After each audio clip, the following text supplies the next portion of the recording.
The Seedling Factory.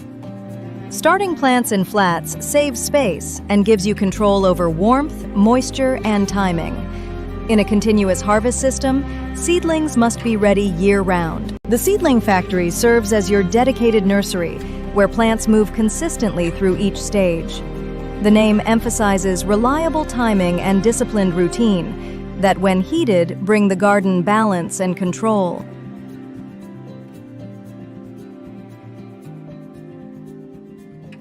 For prompt germination, maintain soil temperature near 75 degrees Fahrenheit. This is easily maintained with a heat mat.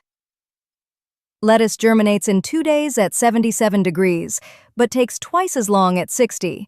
See the back of the book for charts on germination variants.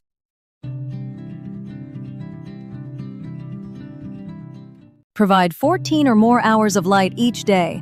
A timer ensures consistency. Invest early in a grow light, providing 800 to 1,000 lumens of steady light.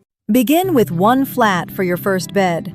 As the system expands, keep the Seedling Factory operating steadily so seedlings are consistently ready when needed.